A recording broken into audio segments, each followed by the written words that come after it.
Prince Philip myth busted, claims Duke spends isolated life in Sandringham dismissed.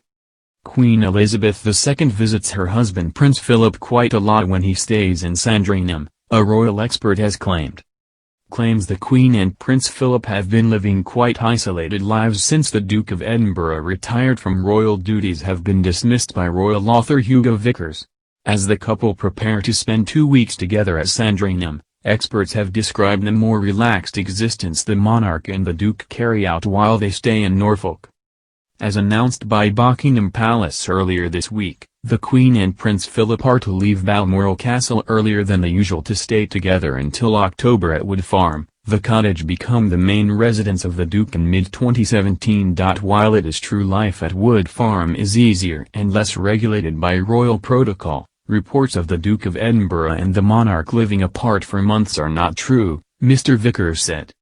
Under normal circumstances, the elderly couple, Mr. Vickers explained, spend more time together at the 5-bedroom cottage than the public think, with the Queen traveling north several times a year.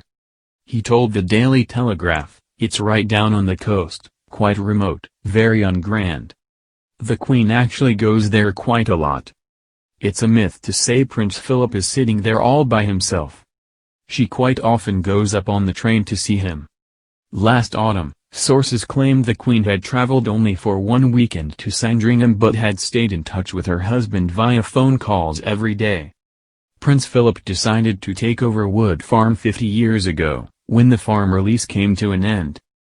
Over the past 12 years, the Duke dedicated his attention to the cottage and the surrounding area, establishing a truffle farm which is now producing an annual haul of black truffles.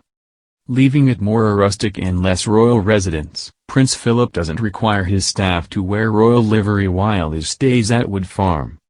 The Queen is also more at ease there and, according to a late courtier, knows her way around the kitchen and is happy to help. Reporting the words of the former courtier, The Telegraph wrote, "I was once at a shooting lunch.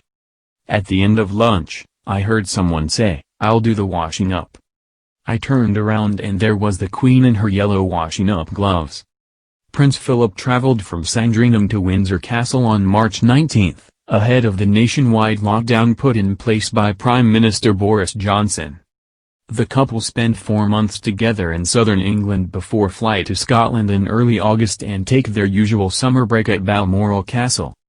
Despite the strict safety measures in place to make sure the Queen and Prince Philip don't come in contact with coronavirus, the pair received a few guests while in Scotland. Prince Edward, his wife Sophie and children Lady Louise and James were the first royals spotted on a socially distanced walk with the Queen. Later in August, Princess Eugenie and Jack Brooksbank were also photographed arriving at Balmoral Castle in casual attire. Lastly, the Duke and Duchess of Cambridge and their 3 children spent time with the Queen and Prince Philip in Scotland. This is believed to have been the first face-to-face meeting between the elderly couple and the Cambridges since March.